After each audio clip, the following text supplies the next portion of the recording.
What's going on, everyone? Welcome to the Dr. Funk podcast. You're watching it live. For those listening later on, thank you guys so much for subscribing on iTunes, on Stitcher, on YouTube, which we are live still right now. Always leave comments and reviews. We appreciate it so much. Letting the room fill up a little bit, but making sure to do the introductions for the podcast. We have an amazing guest tonight with Andre Cymone. He's one of my favorite guests to have on, and we've been trying to get him on for a while. And of course, with what's going on in the world right now, I desperately wanted to get him on to talk about things. Good seeing you guys.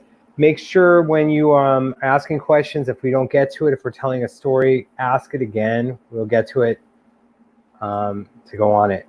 But Andre Cymone has a great new song out right now called Our World Is on Fire, and the video and the powerful message behind it.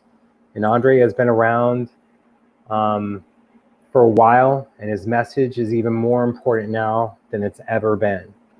So we're going to bring Andre in right now. Ladies and gentlemen, musician, producer, artist, Andre Cymone. Hey, Andre. Hey, how you doing? How's Good. it going? How are you, man? I'm good. Going with everything that's going on in the world right now. I'm going. It's really great to see you. Thank you so much for taking the time to be on here. It's my pleasure. Yeah, Definitely. So here we are. We're in a lockdown over COVID. Then other ridiculousness starts that has been going on for a long time. Yes, and that's what people have to understand. You know, on the Northside of Minneapolis and other stuff that you saw as a kid, having to go through it, and me with the LA riots and other stuff. And I guess I was just naive if I said before that I didn't think that we were going to have something like that happen again. But lo and behold, we had to have it, you know? And you've been talking about this for a while, whether it was with, being Black in America or Black man in America as well. Like, you see these things that maybe other people don't, you know, and that you've seen before as a child and you're seeing before now. And it still hurts just like it did as a kid, but I don't know if you're getting angrier or what's going on with it. But I want to hear how you feel with what's going on right now, with the movement at least going on towards it. You're breaking up a little bit, so I didn't hear quite the last part of that question. So with what's going on in the world right now, because you've had to deal with it for a long time, but the movement seems to getting traction that it may have not had since the 70s and whatnot. I just want to see how you're feeling about that message, and that, because I just feel we have to have difficult conversations, because we can't just let it go away. We have to bring up Breonna Taylor's name. We have to bring up other stuff. It has to stay relevant. And now we're into the 5th week right now of protests going on. They need to happen. I just want to see how you're feeling about the movement and what we can do to make change. I know it's a loaded question, but we have time. No. It's not a loaded. Well, it's not a loaded question. It's a question that needs to be asked, should have been asked, should have been dealt with a long time ago. Because I mean, we're in 2020, and it's crazy that, you know, with all that's gone on previously, I mean, because back in 68, there was the riots in Minneapolis, and, you know, all the stuff that's happened, you know, I guess for me, it hits home just to begin to address some of the things you're asking is, for me, it hits home because so many people in my family have been affected by police brutality in one shape or one form or another. You know, whether it's my brother, my older brothers, my 2 older brothers, you know, me, my nephew, basically, had traumatic brain injury from the police, had his back broken, and he's in a wheelchair now. I mean, he's younger than I am. So it's just, when you have this stuff that happens on a regular basis, and, you know, we're touched by it. You know, I mean, I think I had said before, you know, I was riding on my brother's motorcycle, his little Honda, and I had Prince on the back, and we got stopped, you know, and this was back in, God, I guess it would have been probably 80, I guess, 79 or 80. Had because it was after his record was out. Because I know that, you know, we got pulled over and, you know, I got kind of smart, cocky with the cop or whatever because he was kind of being jerky. And, you know, I mean, I always felt like, you know, I mean, you know, I got rights. I mean, you just can't walk up on me and start talking a whole bunch of trash and then I'm supposed to just take it. It's like, I don't know how that makes sense. So, you know, I just wasn't raised that way. So I was like, look, you know, and so I said a couple of things back and then we had some exchange, some verbal exchange. And the next thing I know, you know, because he's got the gun and the badge, you know, I'm telling Prince to, you know, go, you know, hey, go get my mom so she can bail me out and all of that kind of stuff. And I'm thrown in the back of a squad car. And then him and my mom comes with like the Right On magazine, right? Because we were, you know, we were in we had, I think done the Rick James tour or something. So we were in some magazine, but anyway, I mean, it affects all of that. And then, you know, the thing is that, you know, there's so many things that need to be done, you know, and I think one of the major things that, you know, we have to do, I think, is we have to start to begin to reimagine, you know, the Black community. We have to reimagine, you know, the way things are. We have to restructure. And I really think from top to bottom, to be honest with you, we have to create an environment, you know, in the community that is widespread. You know, it's not just, you know, because, I mean, here's the thing. Think about it like this. I mean, when I was growing up, you know, and Prince and I, we grew up obviously in the same neighborhood, not just the same neighborhood, but literally the same house. So, you know, when we were growing up, you know, we had a community, a very solid community. And they supported us, supported our music, supported everything we did, from my mom to her friends to the community centers to Spike Moss and the Way down there. You know, I mean, that's where, you know, they generated a lot of the gigs that we did. And what they did to that community, because they saw that community was thriving. So what do? They go in and they rip out the community center, just tear it down. And in its place, they put a police station. And then they fill the community with guns and drugs. Because, you know, I mean, I was there before. So I know that all those things weren't there like that before. I just know it. I was there. If it was there, you know, I mean, yeah, there was people there, you know, selling a little weed here and there. But, you know, all of a sudden, after they devastated our community, the next thing you know, there was like all kinds of crazy drugs people never even heard of. All of a sudden, then guns, and then, you know, and it became basically an attempt to ruin a community. And that's what they tried to do. And then on top of that, if it's not bad enough, and I ain't got anything against Estee's funeral home, because they're, you know, obviously we all need it, but it used to be way down the boulevard, down at the, you know, out of sight, out of mind, which is how it should be, you know. And then they moved it,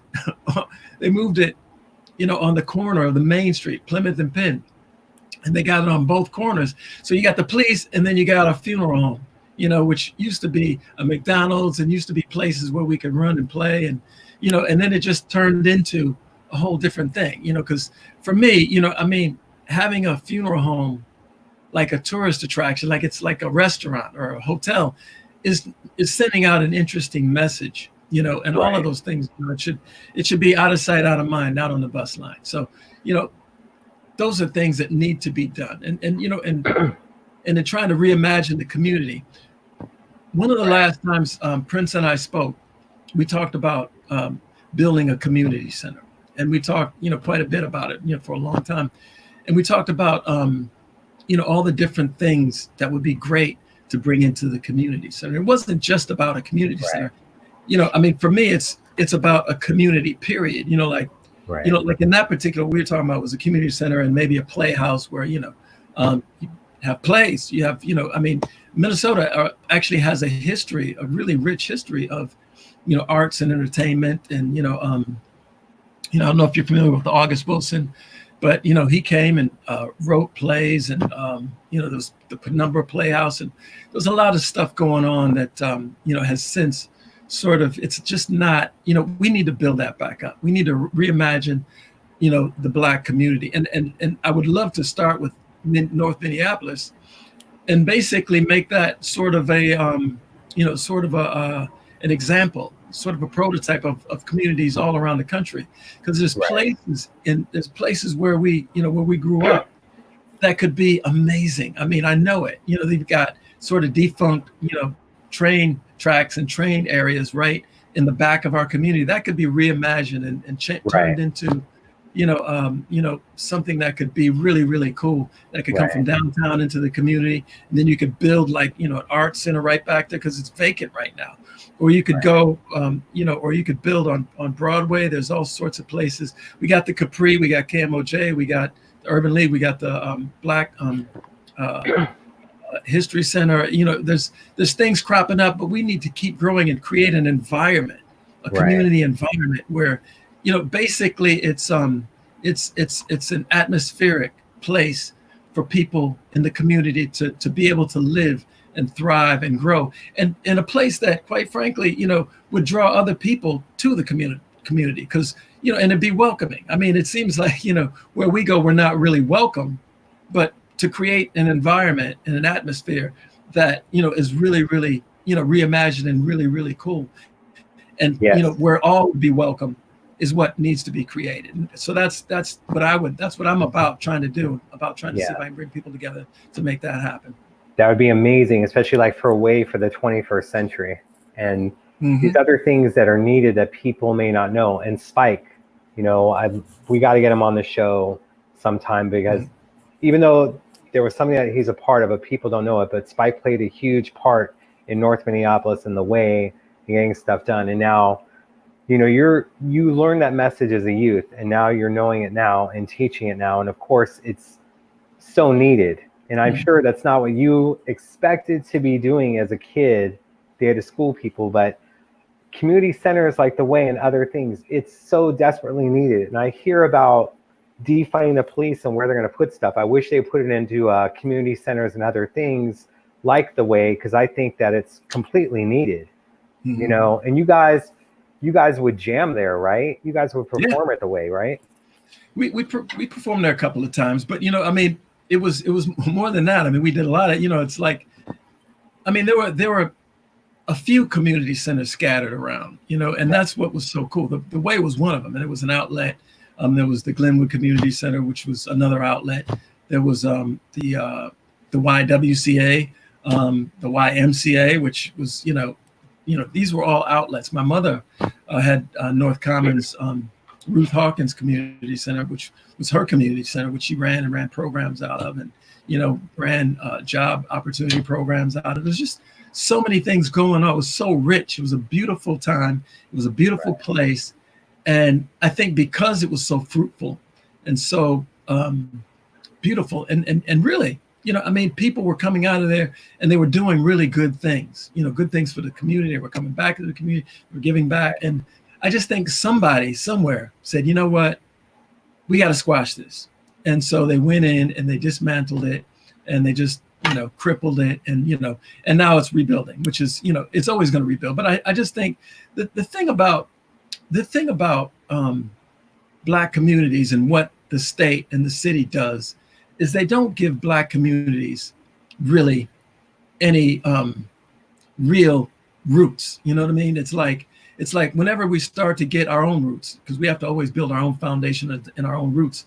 As soon as we do, they build a freeway through it, or they tear it down, or they find something else to find a way to break it up and cause you to actually have to start all over again.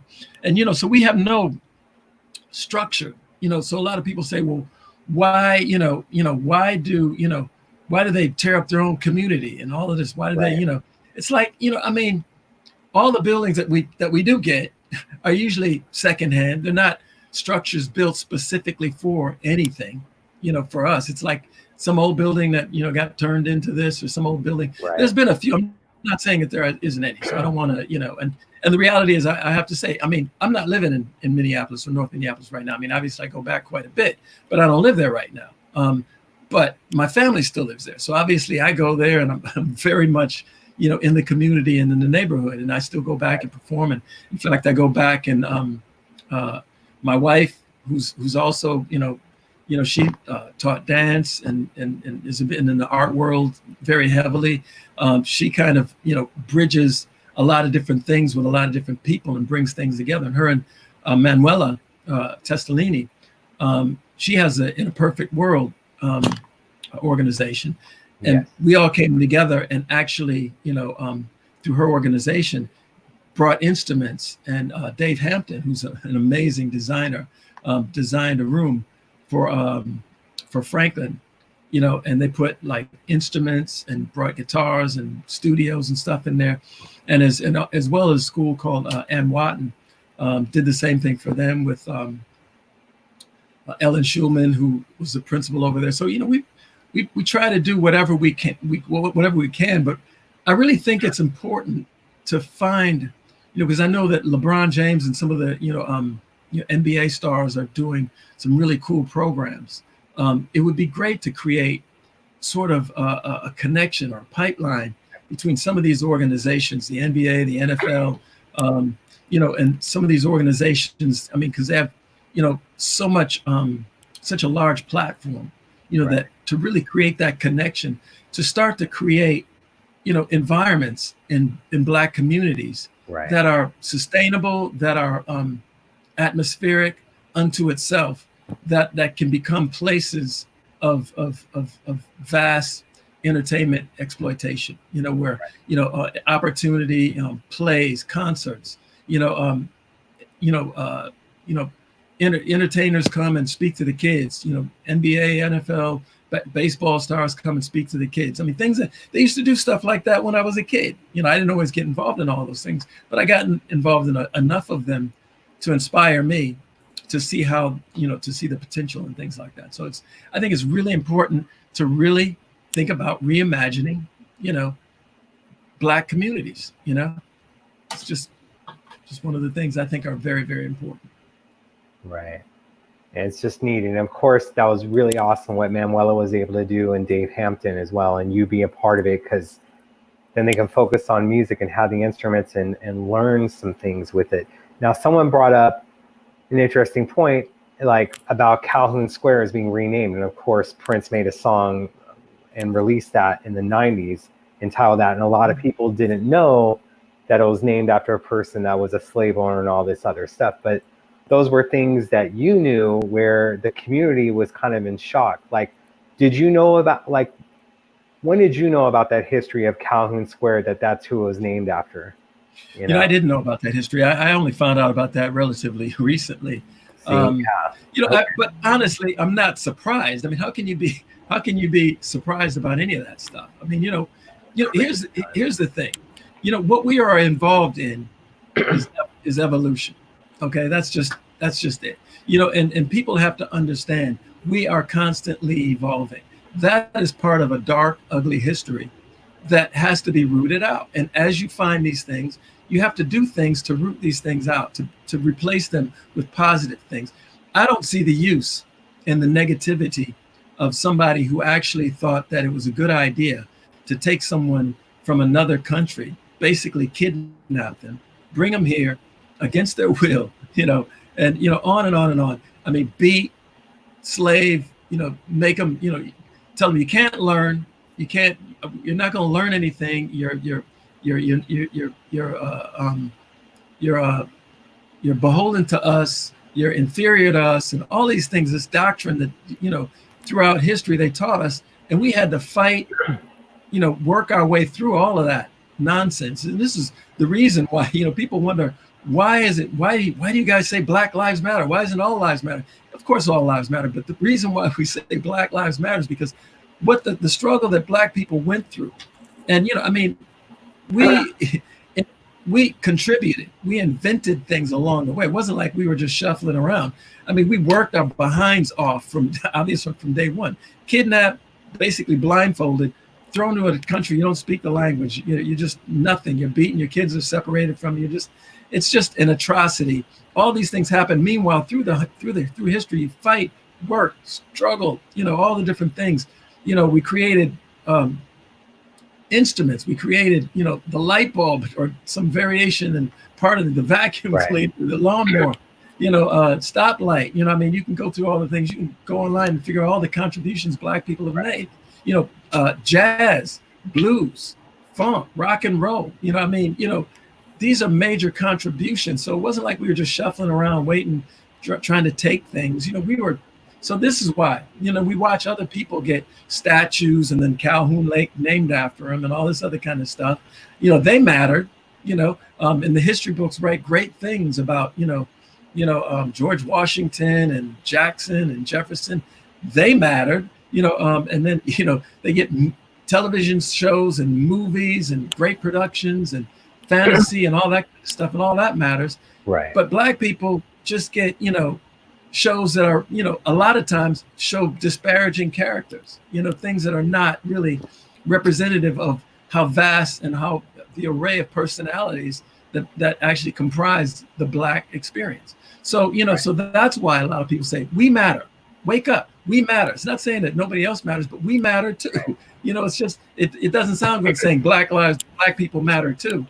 It's just right. Black lives matter. People, with good conscience understand that. And the beauty, I have to say, the beauty of what I've seen throughout this, the riots, the protests, and what's been going on is how people have come together. Whites, Blacks, Hispanics, Native American, Asian, every culture has come together, and they recognize that we all need to deal with this. We're all in this thing together. Nothing is going to change until we all get on board and fight for each other. Now obviously white folks already have, a monopoly on pretty much everything. So what people I think are fighting for is just a little balance, just a right. little bit of just equality. And it's what we thought. I honestly thought, I never really, and I know a lot of people may not see it that way, but I thought we had gotten past this. I thought we were, I think, what was it? I think Torre or somebody like that, said we were in post-racial, America or something like that. And it's like, I thought it was interesting then, but it's right. it's kind of, we've just been brought back to reality. And I think we have to, for once and for all, deal with it. And so that's where we are now. We're at the precipice. We are at the point where now we got to deal with it, okay? Because there's no more. We're not going back, and we're not doing this all over again. And I know that, corporations and companies do not want, to see their businesses crippled, by people standing up for themselves, and we have no leadership in the White House, none. Come on, we're in a pandemic that we didn't have to be in. Almost right. 200 million or 200,000 people. Wait, there's so many. It's hard to understand. But 200,000 people right. dead that don't have to be dead, that didn't have to die because of bad leadership. And so that's the economy. We're stuck, in a pandemic, lockdown, and people need to wear their masks because people walk around talking about it ain't real. Okay, you know what? It is real. And you know what? And it's so selfish for people to go around and not deal with this, because right. it's what it's doing is prolonging this whole thing. It's going to be longer. It's going to be longer. If you like sports, it's going to be longer before you see any sports. It's going to be longer before you see any tennis. It's going to be longer before you see any baseball, football, or basketball. It's going to be longer before you see any concerts. All of this stuff is just going to be, it's just postponing the inevitable. So wake up, vote, because voting counts too. Vote. It's not, thinking that this virus is not real, just like thinking your vote doesn't count, is just ridiculous. It's like, right. Wake up and quit making all of us suffer because you don't get it. Get it already, because we got to move on. Because it's time to get to at some point we got to get to that place. Right. That's the cool place. That's where I want to be. That's what look, hey, I'm already dressed for it. So let's get there already. Absolutely. And that's what people don't understand. And this has been going on for a while. And just like with Calhoun Square and other places, do we need to have history books updated? It can't just be Black History Month. There has to be other stuff. And it's okay. It's okay for us to be embarrassed by American history. We just have to get the facts right. None of this George Washington wooden teeth story. We need the real story. Yeah. We need that stuff. And Prince was ahead of his time with Black Lives Matter and having to see it just like you, and these changes that need to be made. Now, of course, you're bringing up concerts. And I saw you at the Mint last December before you took over at Paisley and knocked it out the park there. Thank you. I love the performance. I love that, you know, I'm watching the footage over again of Our World Is on Fire, not just because I love the song, but because I was there that night and I had such a good time, albeit after it, I got into a pretty bad car accident, but I'm here now. Everything is good. Yeah. And we're grateful for that. But the video and the message, it's so powerful. And of course, using images from the news media, photography, like Matthew Bitton or Matthew Bitton. Yeah. Much love to him. Yeah. It's just, it's a powerful, powerful message. And I know like the creation process of it and putting together the video, how was it making you feel when putting it together to put it out? You know, it was an amazing, it was amazing top to bottom, really. You know, it was Catherine came up with the idea of creating the anatomy of a revolution, you know, because we were seeing what was going on, and she thought, you know, well, let's put all these things together. And she had said, you know, you got that song that, you know, I'd written, and, you know, I mean, you'd see me perform it. I performed it at the Mint. It was like, you know, before all of this all jumped off, you know, so so she said that, and then, you know, we got Burl Levant, who's an amazing videographer who, who did the editing and put it together and helped me kind of, you know, we went back and forth. We all bounced our ideas back and forth and really tried to capture, you know, the essence, basically, you know, the anatomy of a revolution. You know, I mean, that's how it came about. And then, you know, we saw some of Matthew's amazing photography, and he had some of his stuff up, you know, as a matter of fact, you know, he's donating to some, you know, amazing organizations, and the sales from his, you know, sales are at his website, you know, and I just want to thank him basically for, you know, for saying, hey, you know, when we said, hey, can we use one of your photos? He was like, yeah. And before we even got it out of my mouth fully, you know, he had a whole image drawn up and had the text and everything. And it was like, I mean, that's what's cool. I mean, you know, I mean, it's cool to, when you have people like that get it and like to do things for the right reasons. And it ain't about, you know, really, you know, it's just about people coming together and doing things. And that's where we're at. I'm noticing that more and more where people get it, because, you know, it's not like a lot of, you know, the music business is in a crazy place. So it's not like you're making a whole bunch of money doing a whole lot of crazy things from record companies. Record companies sold us out, you know, so we're, you know, so artists are basically kind of on their own, you know, and people don't understand that they're just feeding record companies every time they buy this stuff, which is fine, you know, but you got to go directly to the artists, because the artists are in a place, you know, where they're just having to do what they got to do. And luckily, you know, there's a network of people out there like Matthew, like yourself, that get it. People who are like, you know what, you know, we're all in this thing together, you know, sink or swim.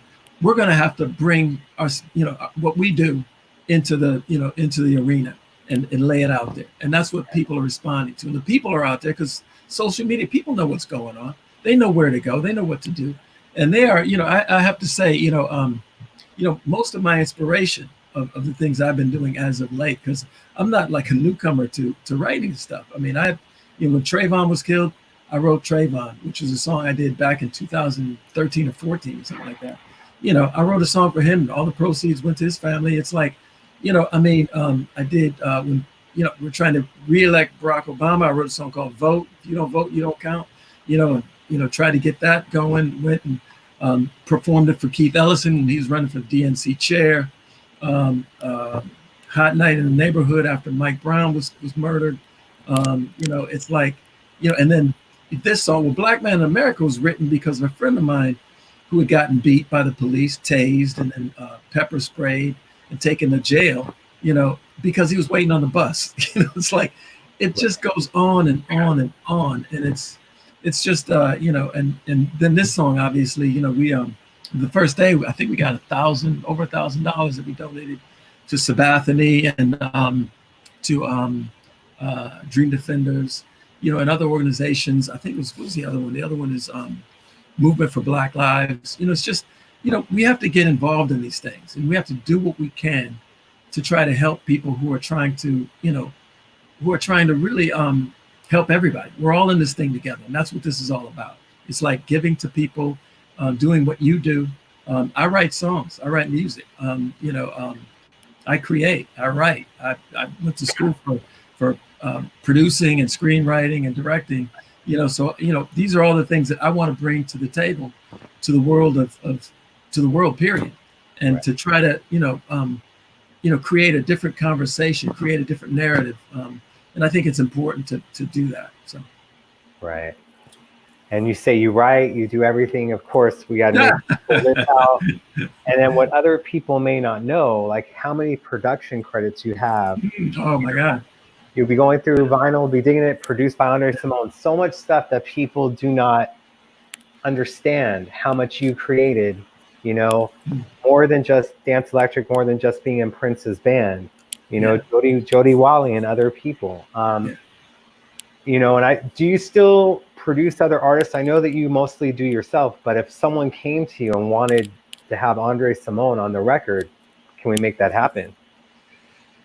The interesting thing with producing is it's an interesting thing because, I did it for a while. I did it for a long time. Obviously, Jody Watley was a great production, and obviously a lot of hit records. And one of the things that people don't realize is, she won, which is a distinction for Minneapolis artists, because obviously a lot of producers and writers came out of Minneapolis. Me, obviously Prince, Jimmy Jam, and Terry Lewis, and all of that. But I hope the distinction, I think, of the only producer or writer-producer that ever produced an artist that won a Grammy Award for Best New Artist. That's kind of a big deal, I think. I'm really proud of that. And I think, obviously, not only what I do and that I think should bring, respect to our city, but also what Jimmy and Terry have done is amazing and brought, revenue and respect to the city. And obviously what Prince has done brought revenue and respect to the city. So you'd think it would be the least that the city could do to give back to North Minneapolis to create, a reimagined, community environment. But yeah, no, to produce another artist, I would love to. The only thing is, my only trepidation, I guess, hesitation, is that, I know what I don't like to tell people what they should do. You know what I mean? Because as a producer, really, you're just sort of, your job is to just make their, wishes come true. It's like, just you're, hey, what do you want to do? Just tell me. A lot of times when the conversation that I have with artists, it's not about me. I don't try to make them sound like me or give them, I know that other people do. That's just was never my thing. What I would do is just say, what do you want? Do you want to be, do you want to hit? Because, that's kind of easy, or do you want to be respected? There's a difference, it's like, or do you want to try to, thread that needle? But, those are the questions that, I would ask. And, a lot of times back then, after I did Jody, I had a lot of people coming at me trying to have me duplicate her whole thing. And my thing was, that's Jody's thing. I didn't want to, I could have made obviously tons of money by doing, another artist like Jody, and doing that whole thing. And, I just didn't want to, just to be quite honest, I just didn't want to. I thought that's her thing. And, I didn't want to duplicate that or, replicate that. And so, Adam came along, and, that was an amazing opportunity, actually, because Adam is a really, really, brilliant artist. I think a lot of people don't understand the Adam Prince connection, because, there's a very serious, when we went to Europe for the first time, one of the books that my brother brought, before we went, and, both obviously Prince and I were at my mom's house, we were going there. He's like, he brought us this, this book about British artists, and who's on the cover is Adam with the ruffles and the, and all that kind of, and the old sort of the whole thing, and the jacket, which is basically,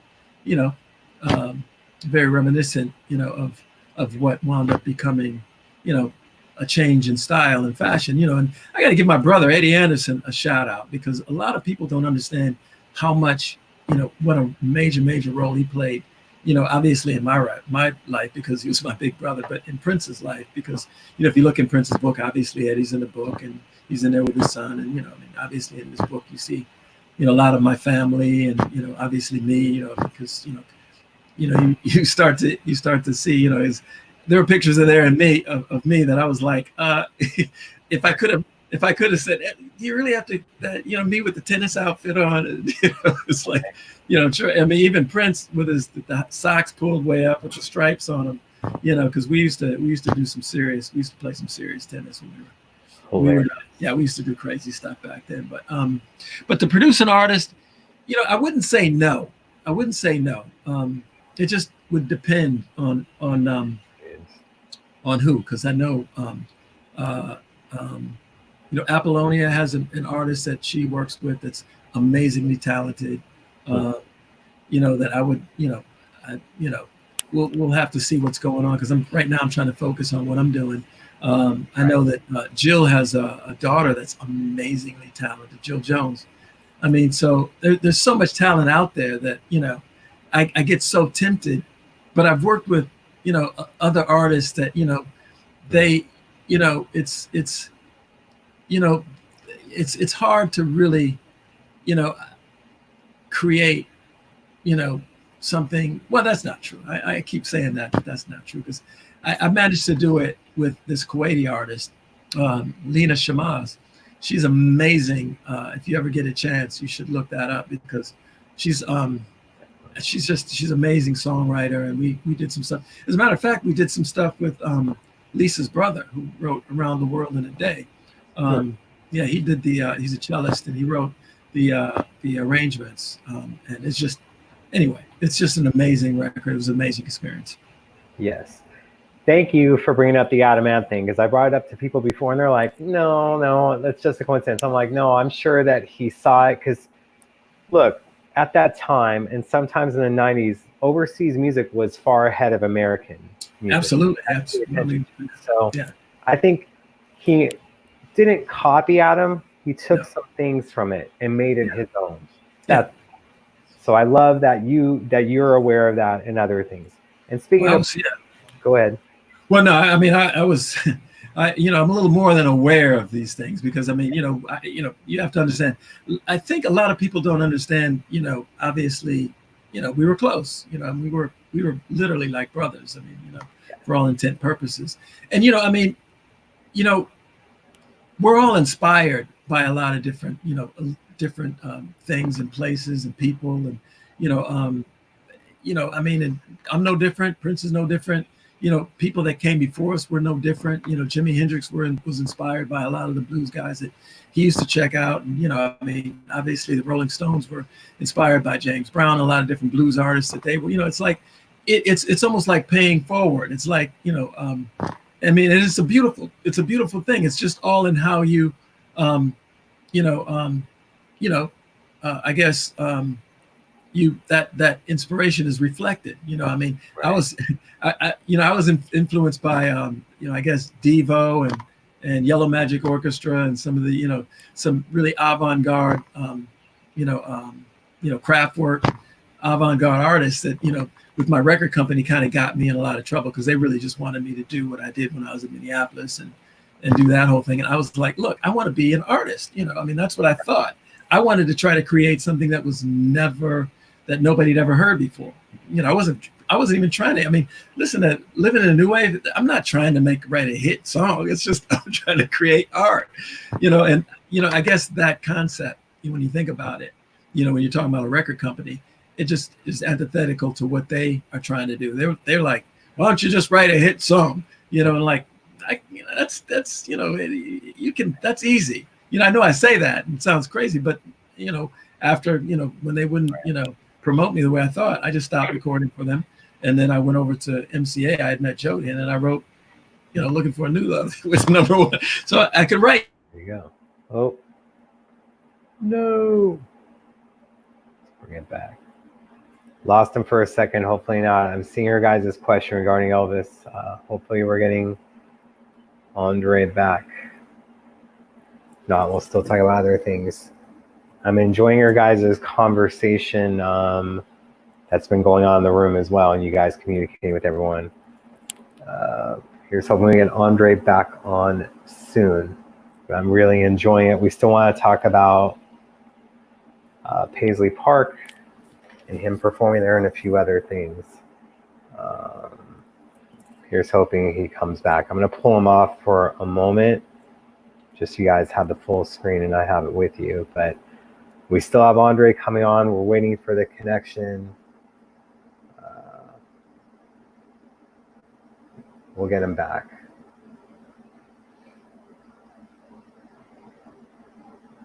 Sorry for being silent. Just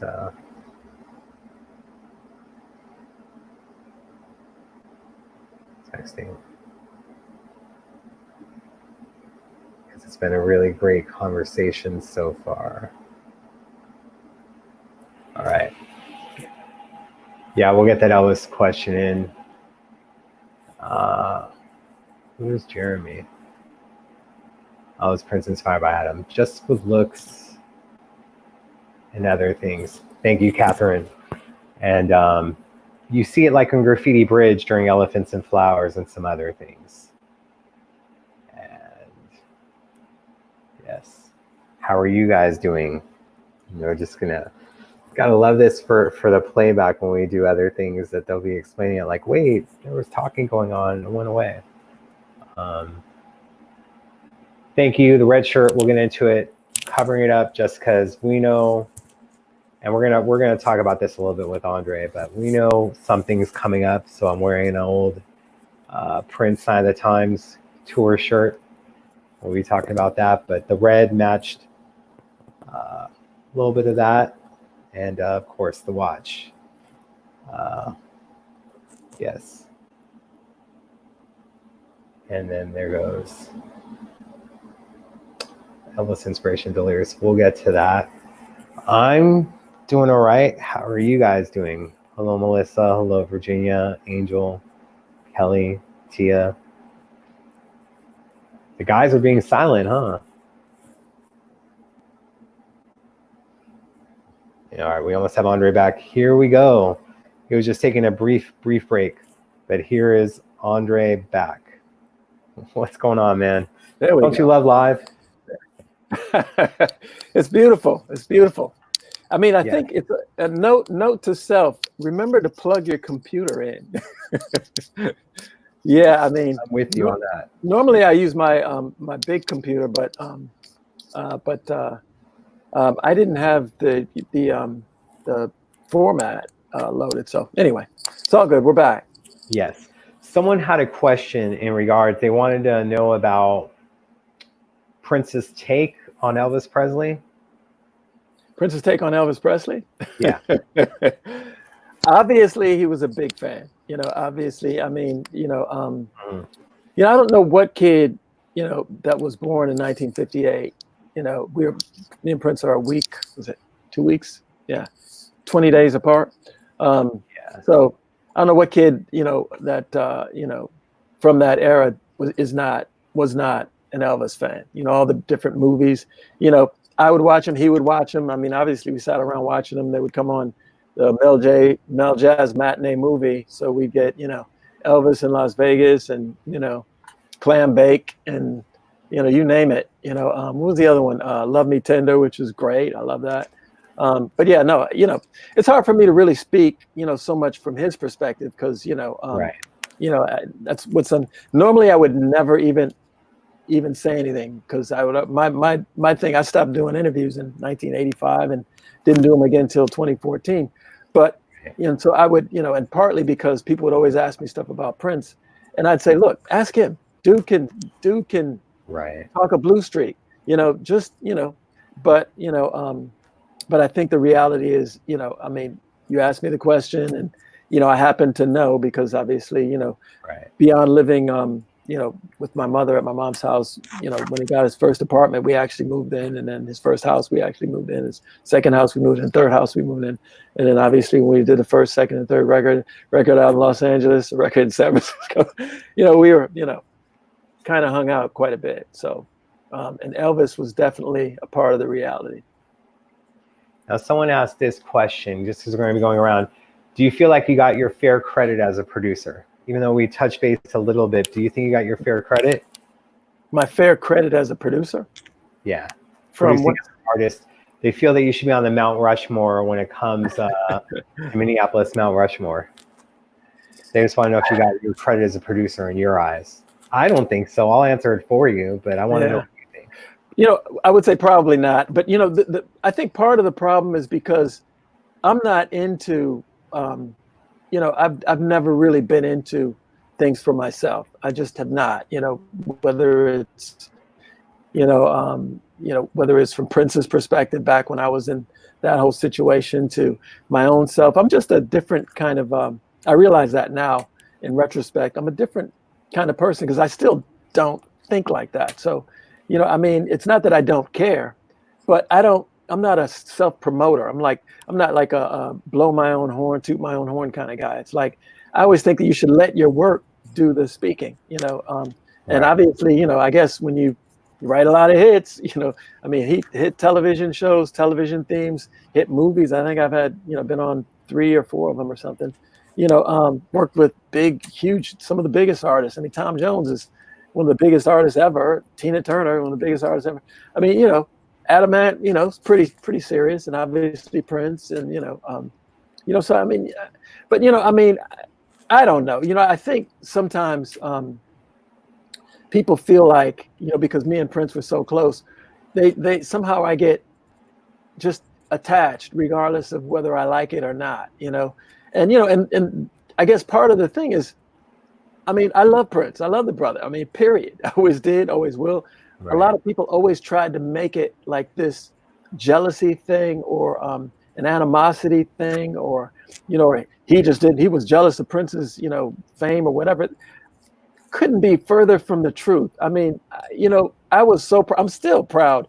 You know, one of the things that made me, you know, proudest, you know, is Morris Hayes asked me to, you know, to do a European tour after Prince had passed away. And I mean, honestly, I would have never done anything like that. You know, when the Revolution asked me to do their shows at First Avenue right after he passed away, I thought it was way too soon. And I would have never done anything like that. I just was not mentally ready because I hadn't processed it yet, you know? And so I think when I think about that, you know, it's like, you know, I was processing it, you know, a lot of times right on stage, you know? I mean, because I was thrust in positions that I really don't know that I was really mentally quite ready to deal with. And I know a lot of times, you know, and I mean, they still were unbelievable, and you know, and things that, you know, to this day are really high points in my life, you know, in terms of just, and it's not about me. Again, it's not high points in my life because of anything that I did.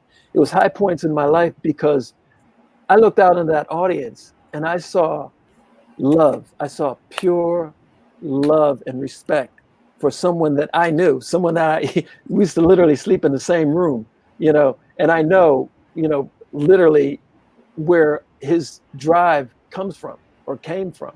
And it's like, and we used to talk about all the things we were going to do, you know? And so, I mean, I almost get, you know, teary eyed now thinking about it, because I just know I know where we came from, you know, I know what we aspired to. So to step out on a stage in Hungary, or step on a stage in Paris or London, you know, or Russia for that matter, you know, and to look out in the audience and just see people weeping, you know, and singing every word, you know, it's like I said before, you know, there was one time, there was a couple of times where, I mean, I just got overwhelmed, and I ain't gonna lie, I lost track of the song, the lyrics, the words, because I'm looking and people are just, they're so emotionally wrenched.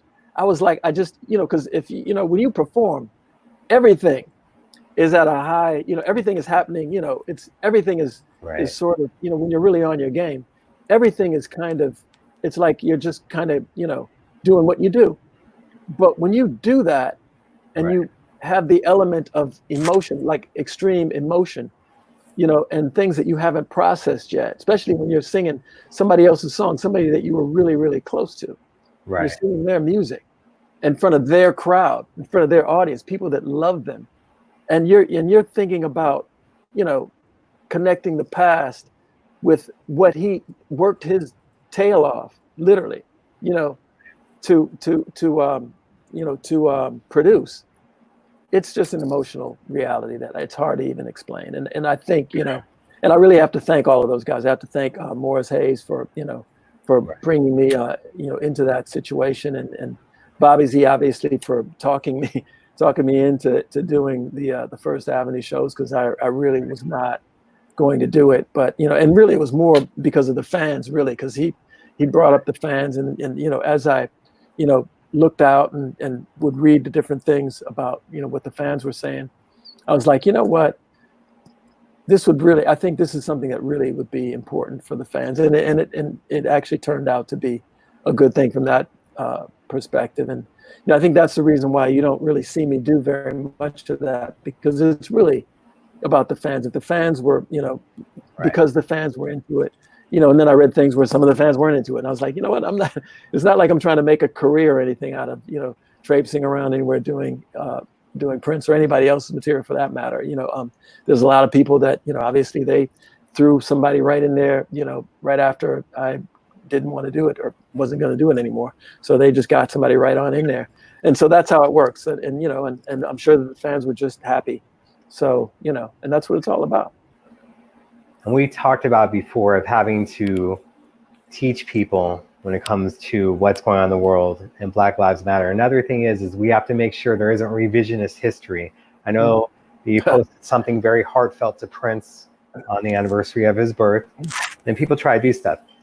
Now, what I saw in 2012 was two friends who haven't seen each other in a while when you guys saw each other at the Sayers Club, and then literally a few hours later, unrehearsed, here's Andy Allo offering you the guitar to play the dance electric for the first time. Yeah.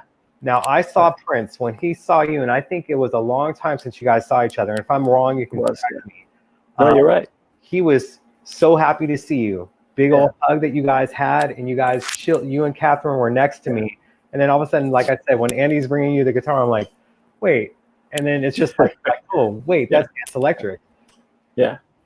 Describe that so people know. Like I said, I saw with my own eyes the love that Prince had for you and was so happy to see you. And I'm sure you felt the same way, but I'm going to let you go with that night and how you felt.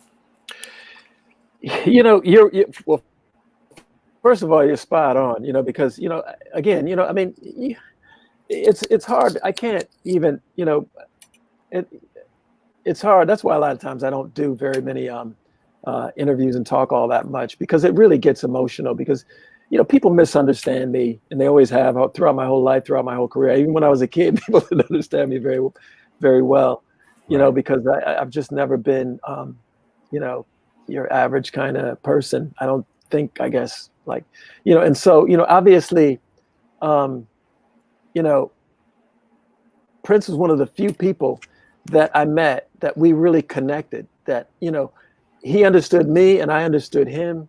And so obviously we went years. I mean, people, look at Prince and they think, so many really, amazing things about him. They think he's really smart. He's a genius. He's all these different things. Right. And, and he is all of those things. But if you think about that, we met in 7th grade, and the same guy who's all those things said, I want to go live with that guy and his family, so that says a lot about our relationship and really about how we came along. And I think what you saw that night was a lot of those, those years come into that room whenever we get together. It's all, I mean, there's countless, experiences that we had together. Obviously, he probably looks at me and thinks, I mean, I was there for his first album. I was there for his first demo. We did demos together way before that. Almost every song that was on the first, second, and third album, we demoed together. I mean, so it's like, it's hard to explain that to people who just don't know, because a lot of times there was nobody there but he and I, literally. I mean, and then when I wasn't there, because there was a time where I was like back in Minneapolis, and he came out here to work on, I think the Prince album, and he had a fallout with the engineer, and I wasn't there, because I mean, a lot of times people don't understand. Prince don't talk to a lot of people. I mean, you probably know that. I mean, I don't have to tell you, But back then, he really didn't talk to a lot of people. And I don't have a problem talking. I was a hustler on the streets, grew up in the projects. I never had a problem talking to people. So I, in our band and, and even then I did a lot of the talking, a lot of communication. So when the communication broke down, he called me and I had to fly out there and I had to have a conversation with the engineer to make him understand why he just needed to just press record and let Prince do his thing. Because I was like, look, this dude knows what he's doing. And I had to explain me and Prince are the same age, but people always treated us, Prince and more Prince even than myself, like we were just these kids who didn't know what the hell we were doing. It's like we knew exactly what we wanted, what kind of music we were trying to do. They had no idea, and it was always a struggle to get people who were, who had done this stuff before to understand we're not trying to duplicate or replicate. We're trying to, create something altogether new. So to get back to your point, just I think what you saw when you saw that connection was just two guys who just, who had been through, from nothing to where he was at, to where I was at.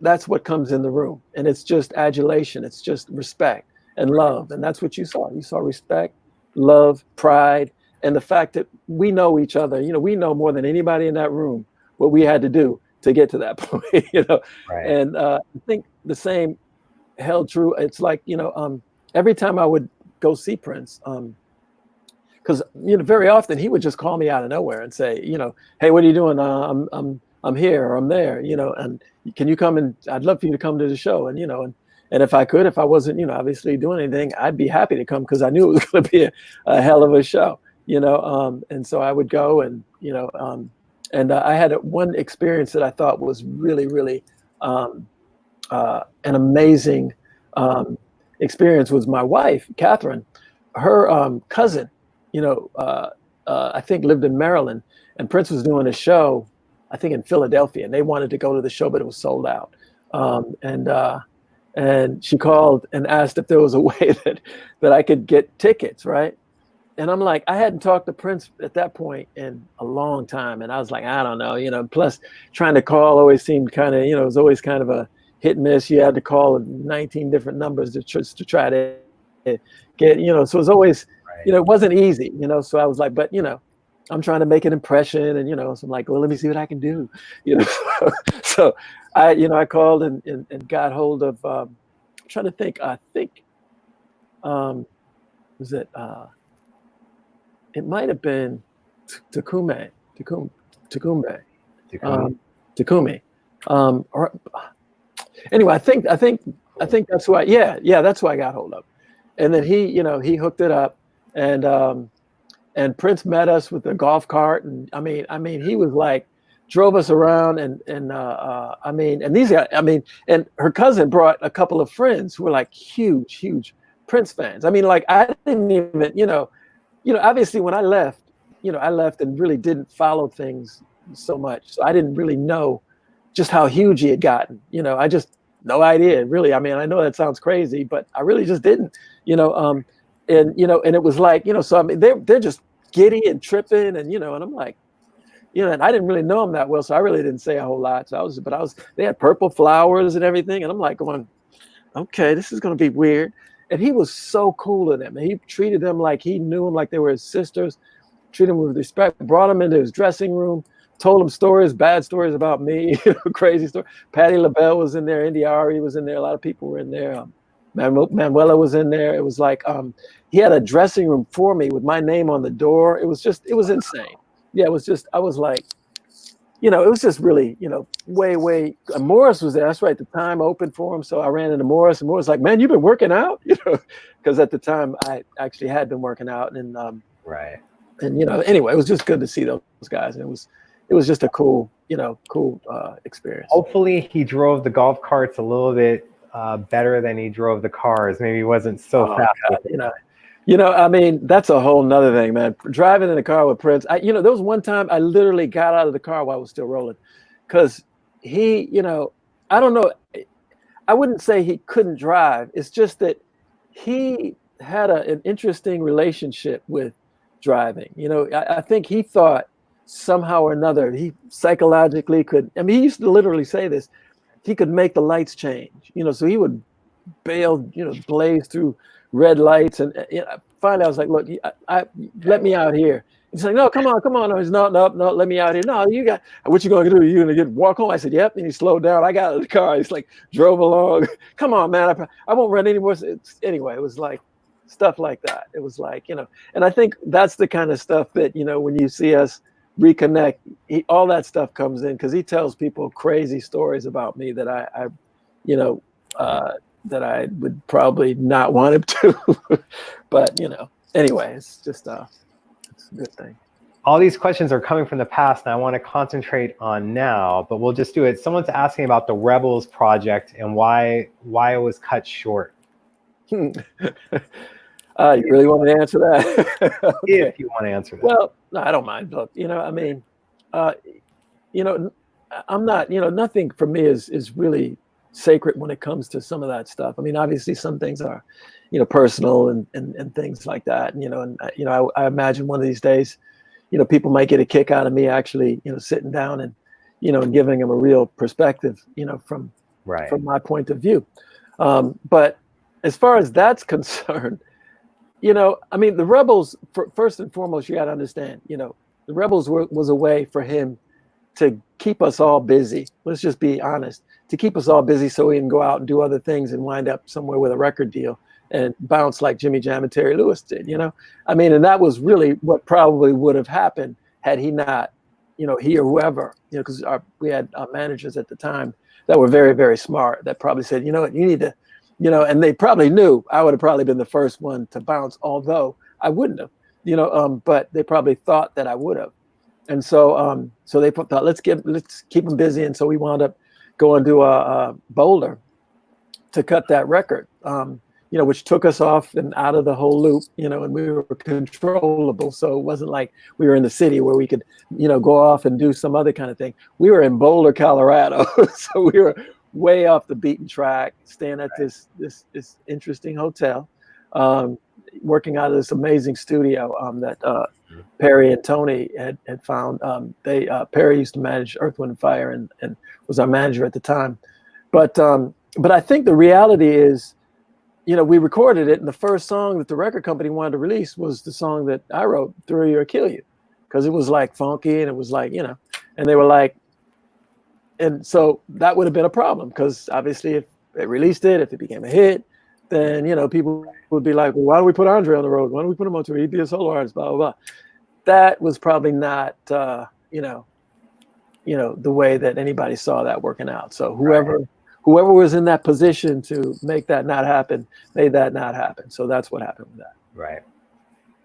Now we're going to go into stuff, because like I said, we're in the now. We'll talk about Sign of the Times and hearing that. But you went to Paisley Park and you performed for New Year's Eve from 2019 going to 2020. We would have never imagined stuff would be like how it is now. But, when I heard that you were performing at Paisley, I was so excited for you, because I know when Prince was talking to me, I believe in 2013, he's like, oh yeah, I want to have Andre out here. I want to have him at Paisley, us perform. That may not have happened where you guys performed together, but I was so happy to hear that you were performing at Paisley Park for New Year's Eve. I just want to know about the positive things of that experience and being there again. Of course, a little cold, but go for it. You're used to it. I didn't hear the last part of that. Like, of course, it it's cold for New Year's Eve, but you're used to it because you go to Minneapolis. Oh yeah. Okay, yeah. Grew up there. No, it was cool. I mean, I came very close a couple of times to performing at Paisley, or at least going down and hanging out. Mm-hmm. And it would have, I mean, who knows what would have happened if I had a chance to do that? Because I know that in, I think, 2013, I was going to go down there, but my aunt had fallen ill, and I wound up sitting by her bedside, and sat with her the whole night and didn't get a chance to go down there. And, and then in 2014, I was supposed to go down there the time, I guess, when he had reconnected with Morris and all that. I was supposed to go down there as well, but then my father actually passed away. So it didn't, it was just, it was just, I guess it was just not meant to be.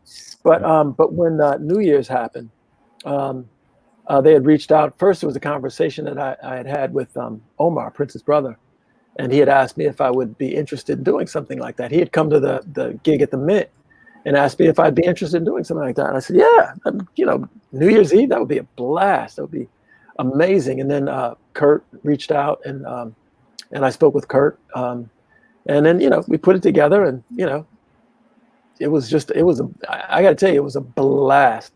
The people were amazing. I pulled together, I kind of, tailored my show basically because they wanted me to, just do your own show, do your own set, because they saw what I did at the Mint, and the Mint was, it was a great show. It was on fire. So, they said, just do the same thing, and I thought, well, I got to do a couple of Prince songs. I mean, it's just like, so I did, She's Always in My Hair. And then I did Sometimes It Snows in April. And then Bobby Z came, and he said, man, I want to sit in. And I was like, I was trying to think, because we sometimes my band would do When You Were Mine, but we weren't planning on doing it that night. Right. But when Bobby said he wanted to sit in, I was like, okay, you know what? I mean, I'm sure we could figure it out. And we played it enough. I said, you guys good? We're like, yeah. So we just hit it, and it was cool. And the people, again, I got to tell you, but Prince has got some amazing, some of the most amazing fans. Even when we were, I guess I have to say, you were talking about I never get credit for a lot of things. I'm going to take a little bit of credit, because I think about the early days, when we first, we were doing the Rick James shows and some of those things that really kind of got things, off and rolling. Right. Because those were hard gigs, people, it's great, the Revolution and they tell me that, hey, people come to see, they're coming to see us because we did the movie. And that's beautiful. And I understand that. But the reality is, it was me, Prince, and Dez, and Bobby, Matt, and Gail shoving that rock up that hill in the beginning, getting booed and called all kinds of names, anything but, God's child. And all. It was rough, I'm telling you, because we were going out in front of, people who just didn't know anything about us at that point, So it's great once you pave that way. And then you get to that point, and then it's all, there's a lot of money, and and you riding in limousines. We wasn't riding in limousines. We didn't have bodyguards, and we were getting mashed. I was getting, and the thing was that, they would look out for Prince, but then they'd forget about little old me, and the way we were working, the way we had it set up is like, there were 3 front men.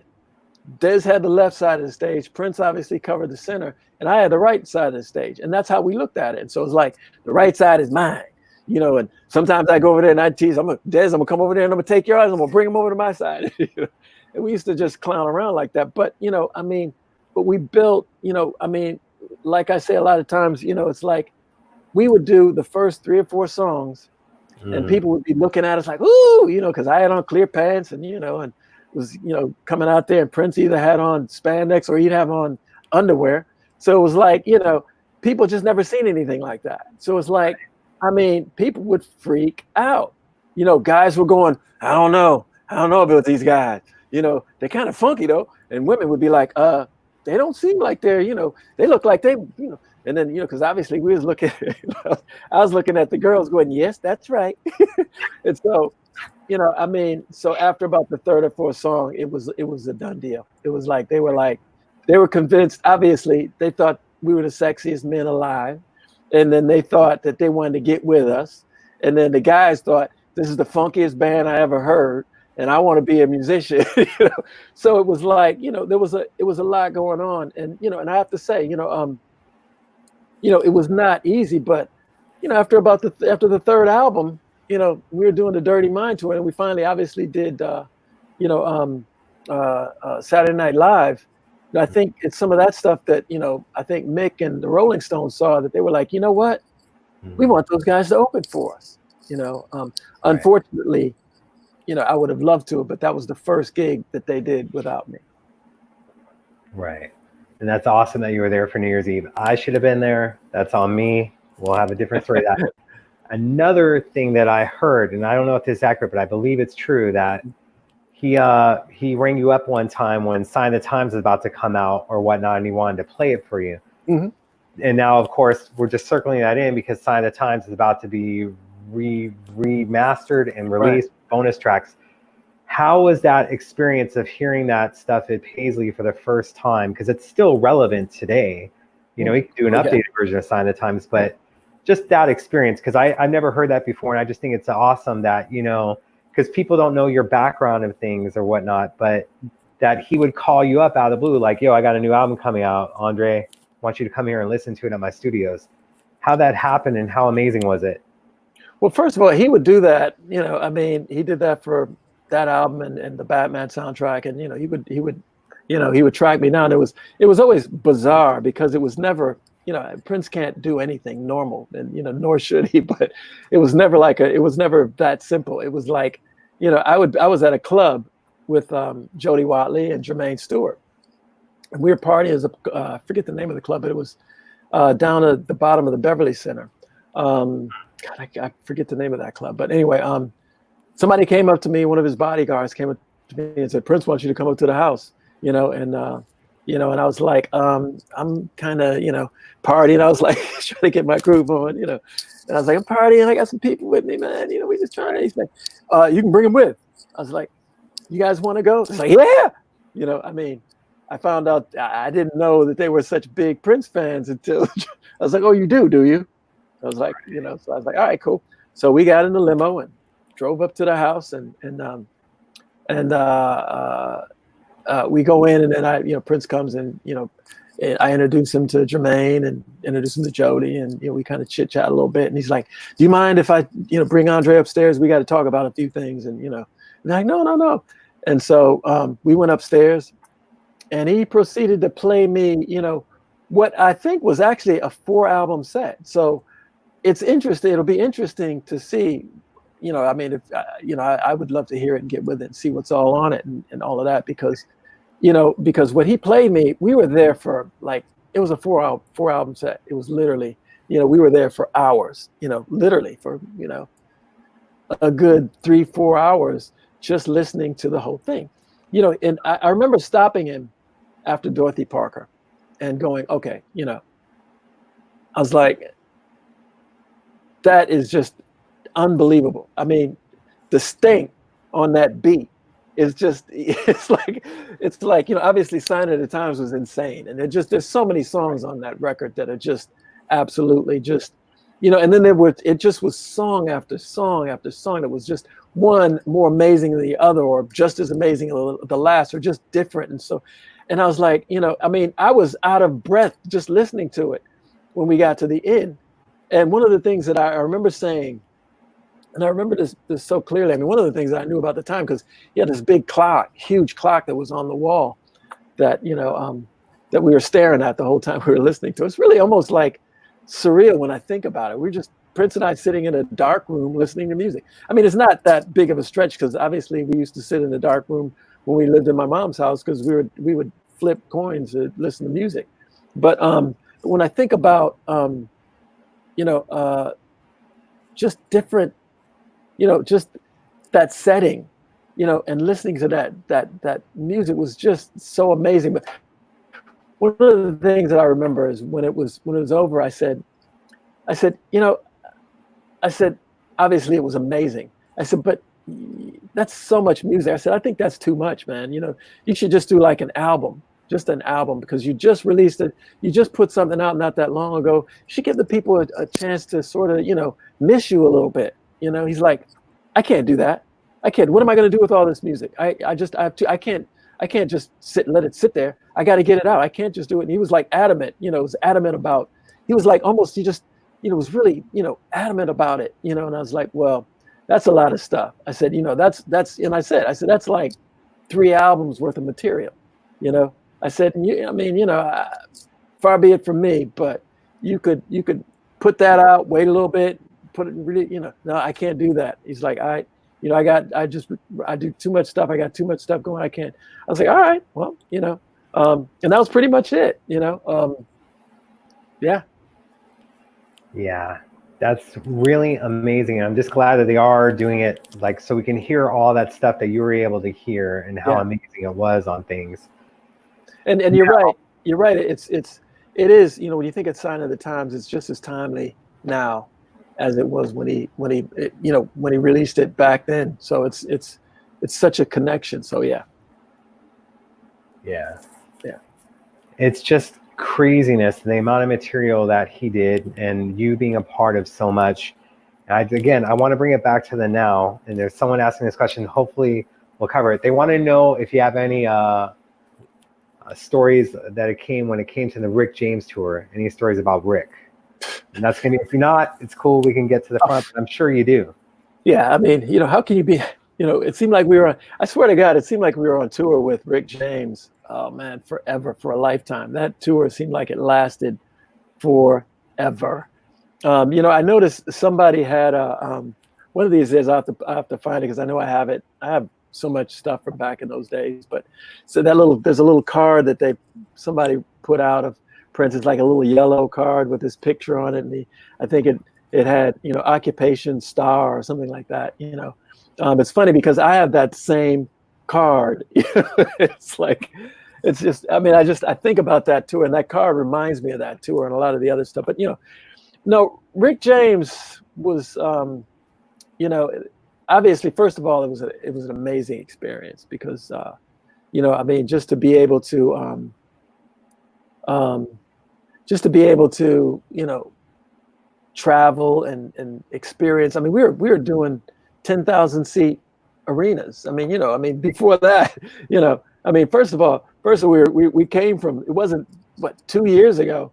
We were just doing little hotels and clubs. It was literally 2-3 years prior to that. We were still playing at the Holiday Inn or the Ramada. So, to in such a quick period of time, be actually performing in front of thousands of people. It's pretty freaking amazing. But no, the thing about Rick is he was Rick was kind of a street brother, and I'm a kind of a street brother, and we ran into each other. We kind of butted heads when we first met because Prince, me and Prince were already having a little thing between he and I about his sign. He had a sign that his scrim backdrop, and Rick James had this big giant, Rick James and the Mary Jane Girls. It was huge, and when we'd have to go out and stand and perform in front of it. And, a lot of people don't know, well, maybe they do know this about me, but I'm pretty cocky, and I don't really, I don't hide what I think and feel to anybody. I don't care who it is. And so, it gets me in trouble a lot of times, but it's just how I come. But I was like, dude, every night we're playing in front of this thing. At what point do we get to have like our own, thing? And so he went and told the record company, well, we need to get our own backdrop, and so they sent out a backdrop, and what they sent out was a joke, and so it was like, I don't even know what to, Prince got so mad at me because he would always say to me, you don't like anything, I was like, I like a lot of things that are good. I don't like anything that ain't any good. So, right. But it was this little hydraulic sign that said Prince, right? And because he was really excited about it when it came. He came, to the dressing room as soon as I got there. He came. You got to see it. It came. It's here. It's here. He was like a kid in the candy shop, and he brought me out to the. It wasn't even on the stage yet. It was on the side of the stage. Way in. The stage was way up here. It was way back here on the side, right? Wow. So we're standing around. I'm looking at this thing. I was looking. He said, "What do you think?" And I'm looking at it. I'm going, this ain't gonna get it, man. This is like I said, first of all, imagine that up there. It's tiny. First of all, it looks like a hamburger stand. It looks like Prince's hamburger stand. And I said, and how does it work? He said it was hydraulic. It goes up and I said, like how? He said, just step on that pedal. And so I stepped on the pedal, and then it just came clumping down and then tilted. And I was like, he said, you stepped on it too hard. It was like, okay, well, I said, well, if I have to step on it too hard and that happens, then we're in trouble, you know? And at that point, Rick James came up, because I think that might've been, you know, I hadn't really met Rick at that point. And he came up and he pointed the love gun or whatever it was at me. And I went ballistic. I said, you don't point a, you know, effing gun at me. I don't care who you are. You don't point, if you point a gun at me, you better shoot it. Cause I said, I'm gonna, you know, cause if I have to, you know, it just got into this whole back and forth macho bullshit. But, right. But, you know, Prince was like, it's cool, you know, cause Prince would always, you know, tend to try to calm me down in situations like that. Cause I was a little hot headed. Wow. And, you know, so anyway, it got to be but that's how, you know, me and Rick and I first kind of, you know, got acquainted. And then it got a little crazy after that, because they always thought that I was too good to speak or whatever. But, you know, but the thing about me is when I would perform and come off stage, you know, when you perform, you get in a zone, you know, and I would get into a zone, especially with, you know, what we had to go through to try to really, you know, put on the kind of show we were trying to put on at that point. You know, it was about focus. It was about really being intense, you know, and really kind of, you know, playing off of each other and just, you know, making sure we, you know, executed, you know, what we were trying to accomplish. You know, it was really important, you know. And so when I came off stage, the only time I would ever break concentration was if I saw George Clinton, you know, because he would be on the side of the stage every now and again. I'd be like, George Clinton, you know, because I'm, you know, I mean, that, you know, that's my, you know, him and Stevie, I'm done. But when I would see him, that would be the only time. Otherwise, right. You know, I would just, you know, the band, I guess the band members would say, you know, great show or whatever. And I just would still be, you know, obviously pouring sweat, because, you know, I got clear pants on. So, you know, I'd go out there weighing whatever, 145. By the time I walked off stage, I was like 110. You know, it was like no joke. So I was like dehydrated and everything else. So I had to, you know, really just go and sort of, you know, get my head back together. But, you know, and so stopping and chit chatting was not on the menu at that point. Right. I'm just glad that Rick later on in life was able, you know, because he talked mess about Prince for a long time. And then shortly before he passed, with the Dave Chappelle skit and all that, he's like, man, I'm so glad Prince is still out there. He's like, my only problem with Prince is that he thought he can get more girls than me, and ain't no one getting more girls than Rick. Yeah, well, you know, it's hard to say. You know, I mean, because to be honest, obviously, you know, Prince was pretty focused during those tours. You know, he was really way more focused than I was, put it that way. And he was really, you know, at that time he was already starting to do the whole view the shows after the show, you know, and I just was not feeling that at all. So we had issues with that, because I'm like, I'm not gonna sit around watching the show. You guys can watch that if you want to. I just did it. Now I'm gonna go out and party. So I'm like going there. He's like, but you got it. No, I don't got to do nothing. I'm gonna go. You let me know how it is. If I did something that I shouldn't have done, let me know and I'll try to correct it, you know, but, you know, but, you know, I got to tell you, you know, in retrospect, I was wrong.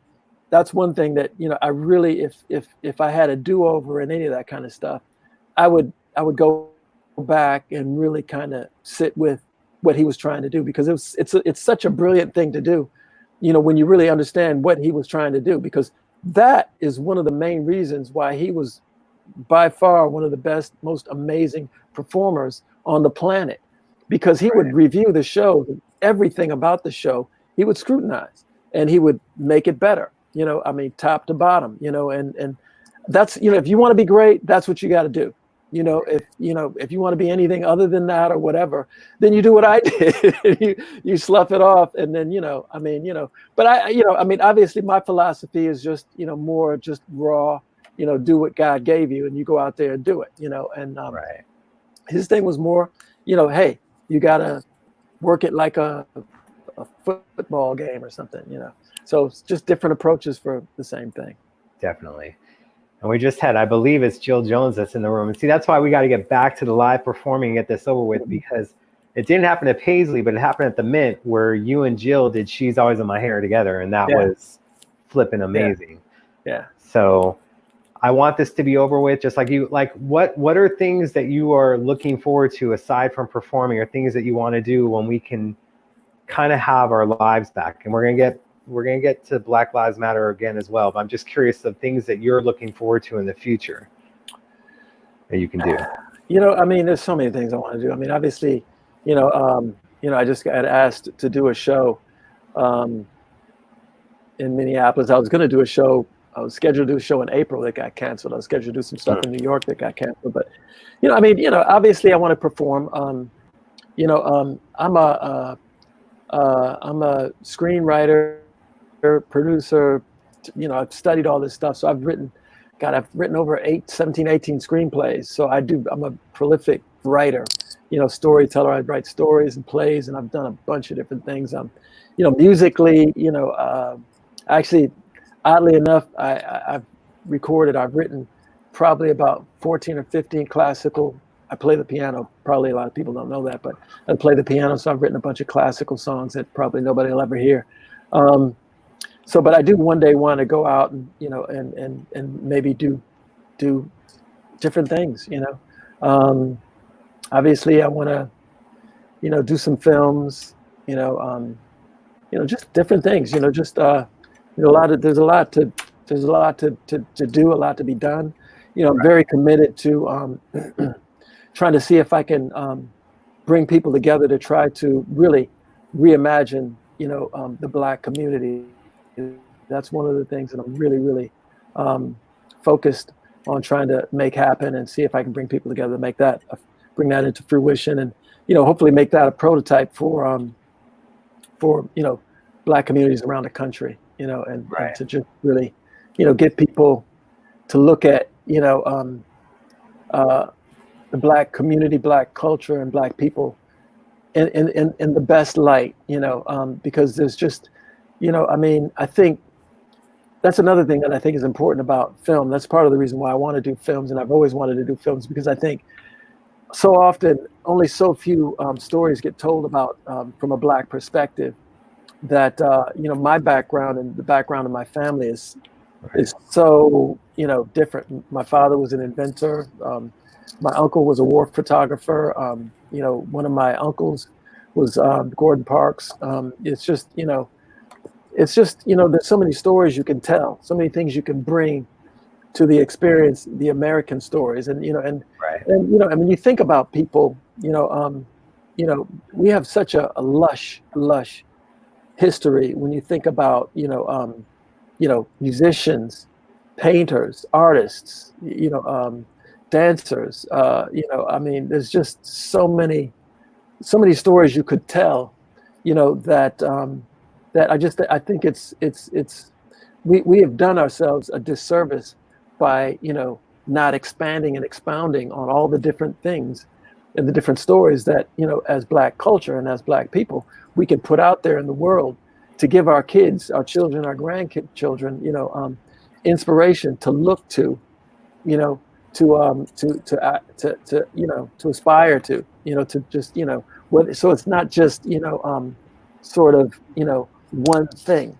Because one of the things that Black folks do, is they create things, like they create rock and roll, and then they just drop it and they move on, and then somebody else comes along, picks it up, and then they claim it, and then it becomes, lost. And then they, create, jazz, and then somebody else, picks it up, and then they move on, and then they create, funk, and somebody, or R&B, and then, you got singing groups, and then it gets, picked up, and then the next thing you got, and then hip hop, and then the next thing you got, other cultures, and picking it up and then running with it, and then we get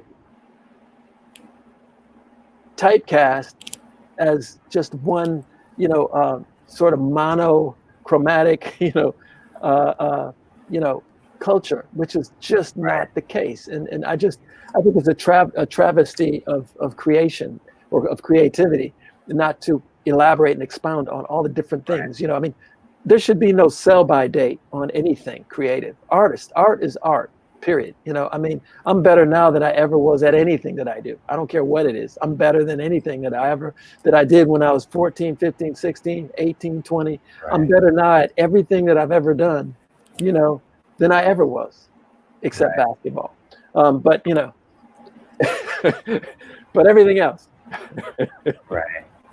And we can go all night with this, and I know we're going to wrap it up because I appreciate your time. We'll get in some last questions. I want to talk about resurrection of funk and when we're going to see new music from you. Of course, with what's going on right now, it changes everything, but I'm just curious about your thought process of releasing new music, just like our world is on fire right now, which you guys better get from Bandcamp and check out on YouTube.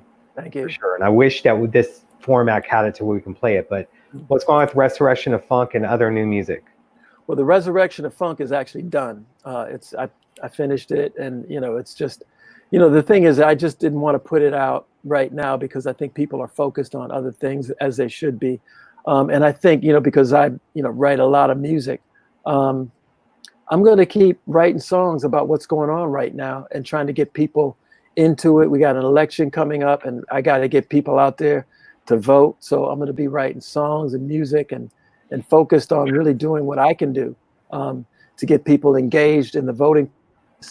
So if I got to write 20 more songs, I'm going to do whatever I got to do to try to raise money, to try to raise awareness, to get people really focused, on this moment, because we are at a moment right now that, we cannot let slip by. And I think it's a time where we really need to have all hands, on deck and involved in this right now, because, these things happen like that. And I just think that it's important for us to, really keep the pressure on, and not let people, let it slip away. I mean, the police are completely out of control. They're absolutely out of control. Every time I see a video or a clip of them, beating on a lady or a woman or a little kid, or not to mention, George Floyd, for every George Floyd you see, there's probably 50, 60 to 100 that you don't see, and it just it's absolutely, it's just way, way, way, way, way out of control. It's like, it's almost like we're here for them to just beat up on. It's like we're target practice. It's like especially black people are just here for them to, get their, their frustration or whatever's going on with their life. It's like they see something, ooh, that's who I'm going to get. I'm mad today, so I'm going to go beat that black man up. I don't care what he's done. He might not have done anything, but I'm going to beat the shit out of him. And then I'm going to make him crawl and beg for his life and humiliate him and bring him down to absolutely nothing, because I can, because I feel superior over this black man. And because my heritage says I'm superior to this man. I'm going to make him bow down because I got a gun and a badge and a license to kill and take his life without a jury, without judgment, without anything. I'm his judge, jury, and executioner. So I'm going to do this to him, and he can't do anything. And I'm going to get off, and there's nothing anybody's going to do to me, because the fraternal order of the police are going to have my back. The police union is going to have my back, and I'm going to murder this black man. I don't care what music he did. I don't care what sport he plays. I'm going to murder him in cold blood, and I'm going to get away with it because nobody's going to do a goddamn thing about it. Okay? It's like, this is absurd. And then they tell, go back to Africa. What kind of nonsense is that? When you kidnapped us, you brought Africa to America, okay? And we ain't going nowhere, period. So it's like, look, I don't want to get upset, because these kind of things, they hit too close to home, and I'm very passionate about it. And I get really upset because, a lot of these guys, one-on-one, with any of these guys, it would, it's not even about that. It's about protect and serve. Black people, they have no police force. They have no law enforcement. There's no, you call the police, first of all, you don't call the police if you're black. You got nothing. You got no police force. You have a situation at your house, you're shit out of luck. You better have a gun, and you better have a license, and you better have everything, your baseball bat or whatever you got. Right. Because calling the police is like, basically you're probably going to get killed. There's a large possibility that, if you have somebody breaking into your house, you're probably going to get killed. They're going to see you. You're black. Oh, you did it. Oh, what? Oh, that was his house. Oops, sorry. Fraternal order of police, clean up on aisle 3. it's insane. It's insane what's going on. It's just absolutely insane. Anyway, I don't want to keep going. I get upset about this stuff because I think that's why right now what you said earlier is 100% true. I'm seeing it. People are getting the message. You got to vote. Bring your friends. Do whatever you got to do. Have voting parties. Yeah, you voting parties happen afterwards, but social distance. But yes. Yeah, but social, and you got to overwhelm the system. You got to vote. You know, you got to get everybody and their grandma. You know, I don't care if you think you got a record, because I know a lot of times, you know, people who have, you know, who've been in jail or incarcerated or anything like that, you know, because they've arrested so many brothers and sisters, and they feel like they've taken them out of the game. Well, they haven't taken you out of the game. You still have a right to vote. Don't be afraid to step up and think that somehow or another, if you go vote, you're going to let that intimidate you and not go to the polls or vote online or vote, however you got to vote. But you got to vote. You got to get your family to vote. It's way too important right now. Absolutely. Black Lives Matter. Let's remember Breonna Taylor. Let's not forget that. I mean, what day it is. Yeah, I don't even, you know, I can't even, there's so many names, but her thing is so it's just unbelievable. I mean, someone sent me, sorry, I apologize. Someone sent me from the Bay Area a few weeks ago about baby names, and then they included all the names of people that basically have been murdered. Mm-hmm. And the list is so ridiculously long. Yeah. No. Well, you know, I mean, yeah. You know, it speaks to the fact that obviously, you know, I hate to say it, but it is a systemic issue. It's something that they're doing on purpose. You know, it's not by accident. It's just, they're trying to, we are the hunted, you know, Black people, Black culture is the hunted, and it needs to stop. You know, and the beautiful thing is, you know, it ain't just Black people that recognize it right now. It's everybody's recognizing that, you know, because everybody wants, you know, I mean, you only have a handful of people that are jealous or whatever their issue is, that want some throwback to whatever time that, and first of all, wake up call, it ain't never going to happen. So at some point we got to evolve and to come together and realize we're all in this thing together. So, you know, whatever fantasy that they might have or, you know, are entertaining, it's a waste of time. It's a waste of time. At some point, we got to come together. So, correct. That's how I feel. And like I said, we can talk for a long time on this, but I just want to wrap things up. And I know we didn't get to all your questions. I definitely want to have Andre on again. I'm not joking when I say that he's one of my favorite guests to have on. But in closing, my man, is there anything that you want? Like we're getting out to vote. Resurrection of Funk is done. We're going to get it in time. Is there anything that we haven't covered that you want to share? Even if it's something on Prince or something that you want to discuss for all of us to be able to come together? You know, I think we covered a lot. Let me see. You know, I just want to say, you know, the donations obviously are going to Sabathani, and Sabathani is kind of a big thing, you know, because obviously I have a connection from when we were kids, because we played at Sabathani. We did, you know, we did shows back in those days, and so it's important what they're doing.